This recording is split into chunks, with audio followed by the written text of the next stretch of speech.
Assalamualaikum warahmatullahi wabarakatuh. Saya Fili Gading dari kelas 1251 ingin mempresentasikan tentang analisis pelanggaran hukum. Tata konsepnya seperti ini. Temanya adalah usai garap anak di bawah umur, Pak Kades di Garut jadi tersangka. Sumbernya adalah seperti ini. Ini kronologinya. Seorang kepala desa di Kecamatan Cikelet, Kabupaten Garut, Jawa Barat ditetapkan tersangka dalam kasus asusila terhadap seorang perempuan yang masih di bawah umur. Hasil gelar perkara kemarin sudah ditetapkan jadi tersangka, kata Kepala Subbagian Humas Polres Garut IPDA Musli Hidayat melalui telepon seluler di Garut. Ia menuturkan Satuan Reserse Kriminal Polres Garut telah melakukan penyelidikan dan gelar perkara hingga akhirnya menetapkan seorang tersangka yang saat ini menjabat sebagai kepala desa di Kecamatan Cikelet.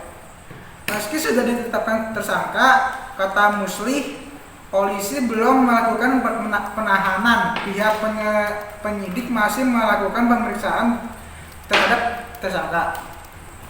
Baru ditetapkan tersangka, nanti akan dilakukan pemanggilan, katanya.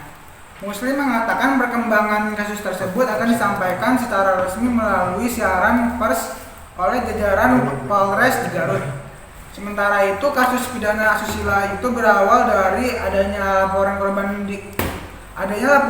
ke polisi awal Oktober 2020 terkait perbuatan kepala desa yang tidak pantas dilakukan terhadap seorang wanita yang masih di bawah umur.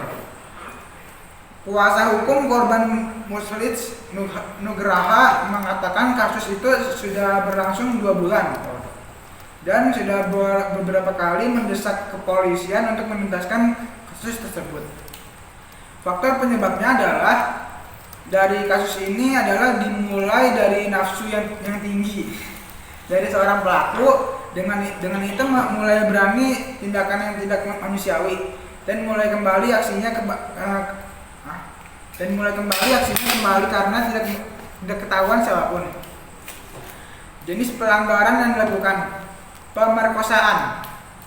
Pemerkosaan menurut undang-undang adalah tindak persetubuhan berdasar ancaman atau kekerasan yang dilakukan kepada perempuan yang bukan istri sah. Pelecehan seksual anak merupakan istilah umum yang menggambarkan tindak kriminal dan sipil di mana orang dewasa terlibat dalam aktivitas seksual dengan anak di bawah umur atau eksploitasi anak di bawah umur untuk tujuan kepuasan seksual. Ketentuan undang-undang atau peraturan yang melarang maksudnya. Ancaman kekerasan memaksa seorang wanita bersetubuh dengan dia di luar perkawinan.